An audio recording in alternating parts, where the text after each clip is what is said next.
All right, so let's jump into some important ideas from chapter 7, which is all about movies and how images impact our culture.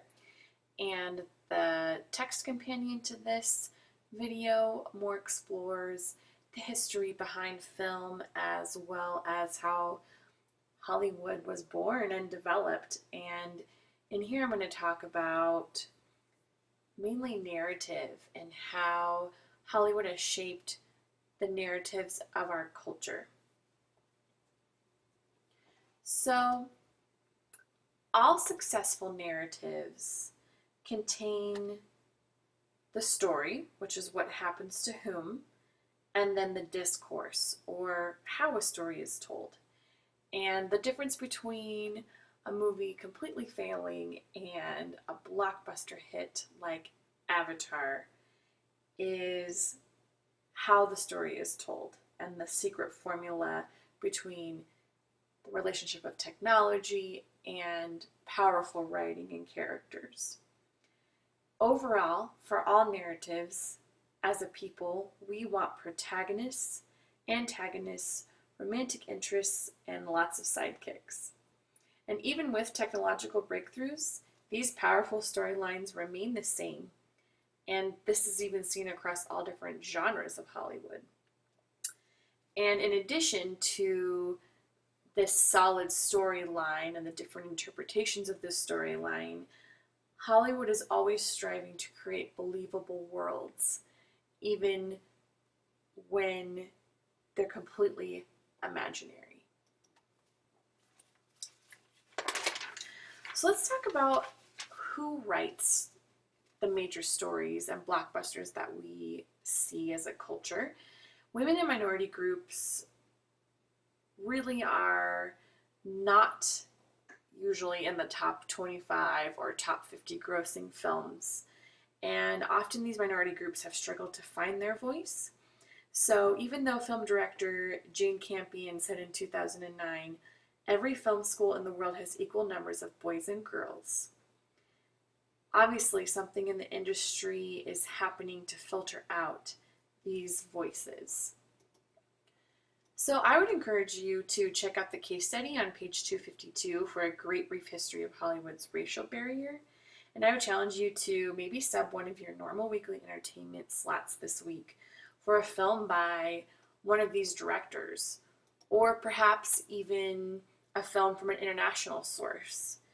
Another way to expose your film taste buds to more of a world beat is to check out the Asian Cinema Global Village box on page 255.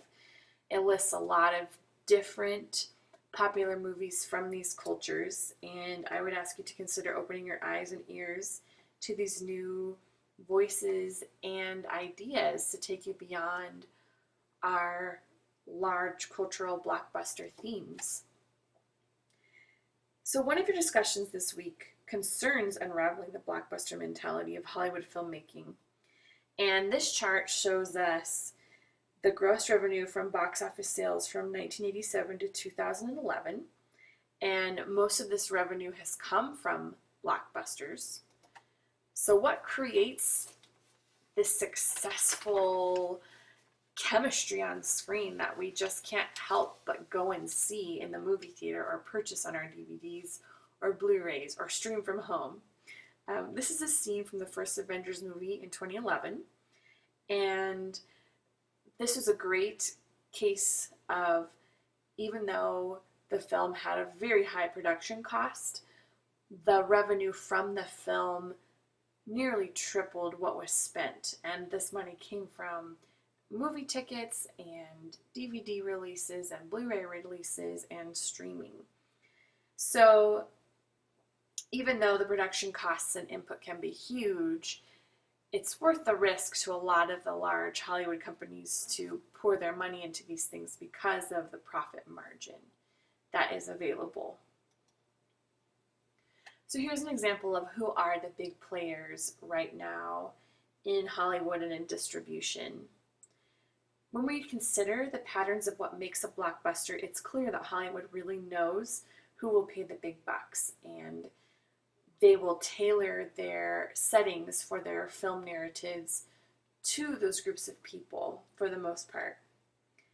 So the question I would ask for you is, as a culture, when we allow the business-driven profit side of filmmaking to shape what is popular and what people see, what stories and messages are we sidelining?